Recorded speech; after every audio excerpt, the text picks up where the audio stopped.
இந்த 3 ஆயுதங்கள் உங்களிடம் இருந்தால் உங்களை எதிரிகள் யாரும் சூழ்ச்சி செஞ்சு வீழ்த்த முடியாது அப்படின்னு இந்த கதை சொல்லுது. என்னடா ஆயுத பூஜைக்கு அப்புறம் ஆளையே காணும்னு பார்த்தா திடீர்னு 3 ஆயுதங்கள் வேணும் அப்படின்னு சொல்கிறான்னு பார்க்குறீங்களா? ஆமாங்க, இந்த கதையில் ஒரு அரசர் தன்னுடைய மகன் ராஜாவா முடிசூடிய மகனுக்கு ஒரு 3 ஆயுதங்களை கொடுக்கிறார். அந்த ஆயுதங்கள் நமக்கும் தேவை என்று சொல்லுகிறார். அது என்ன ஆயுதங்கள் அப்படிங்கிறத நம்ம இந்த கதையில் பார்க்கலாமா? ஒரு நாட்டை ஒரு திறமையான மன்னன் ஆட்சி செஞ்சிட்ருக்கிறாரு. அவருடைய வயது முதிர்வின் காரணமாக தன்னுடைய மகனுக்கு முடிசூட்டி வைக்கிறார். தன்னுடைய மகனுக்கு மன்னனாக முடிசூட்டிய பிறகு அந்த தந்தை துறவரம் செல்ல போவதாகவும் அதற்கு முன்னர் தன்னுடைய மகனை அழைத்து, மகனே, இந்த பெட்டியில் 3 ஆயுதங்களை பெறுவதற்கான வழி இருக்கின்றன. இந்த ஆயுதங்களை நீ பெற்றுக்கொள். அது உன்னை எதிரிகளின் சூழ்ச்சியிலிருந்து எப்பொழுதும் உன்னை காப்பாற்றும் அப்படின்னு சொல்லி அந்த பெட்டியவும் கொடுத்துட்டு அவர் அங்கேருந்து கிளம்பிடுறாரு. ஒரு நாடு, அரண்மனை, கஜானா, படைகள்னு அனைத்தும் பெற்ற ஒரு மன்னனுக்கு இந்த பெட்டியில் என்ன பரிசு தன்னுடைய தந்தை கொடுத்திருக்கிறார் அப்படிங்கிறத பார்க்கறதுக்காக ரொம்ப ஆர்வமாக இருக்கிறாரு.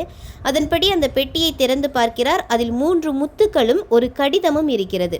அந்த கடிதத்தை எடுத்து அவர் படித்து பார்க்கும் பொழுது அதில் எழுதியிருக்கிறது, நம்முடைய ஆயுத கிடங்கு, ஆயுதங்கள்லாம் சேகரித்து வச்சுருப்பாங்க இல்லையா, அந்த ஆயுத கிடங்கில் உள்ள குளத்தில் இந்த 3 முத்துக்களையும் நீ போட்டால் அதிலிருந்து 3 ஆயுதங்கள் உனக்கு கிடைக்கும்.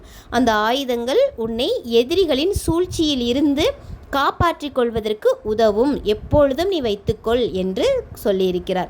சரி அப்படின்னு, அதுவும் ஒரு பௌர்ணமி நாளில் தான் இந்த முற்றுக்களை அந்த குளத்தில் போட வேண்டும் அப்படின்னு எழுதியிருக்கிறது. அதுக்காக அந்த பௌர்ணமி நாளுக்காகவும் அந்த மன்னன், புதிதாக பதவியேற்றுக்கொண்ட அந்த மன்னன் காத்து கொண்டிருக்கிறார். பௌர்ணமி நாளும் வந்தது. அன்று நீராடி சுத்தபத்தமாக சென்று அந்த குளத்தின் அருகே இருந்து அந்த இரவில் அந்த முத்துக்களை குளத்தில் இடுகிறார். அந்த முத்துக்கள் இப்பொழுது ஆயுதங்களாக மாறி அவர் கையில் கிடைக்க வேண்டும். இதற்காக அந்த மன்னன் ஆவலுடன் எதிர்பார்த்து கொண்டிருக்கிறார். அமைதியான இருந்த அந்த இரவு நேரத்தில் ஒரு சத்தம். அந்த சத்தத்தின் நடுவில் 3 மனிதர்கள் அந்த குளத்தில் தோன்றுகின்றனர். என்னடா இது, நமக்கு அப்பா ஆயுதங்கள் தானே கிடைக்கும் அப்படின்னு சொல்லியிருந்தாரு, இங்கே 3 மனிதர்கள் வருகிறார்களே அப்படிங்கிற ஆச்சரியத்தோட அந்த மன்னர், வாருங்கள், நீங்கள் மூவரும் யார் என்று இந்த மன்னன் கேட்கிறார்.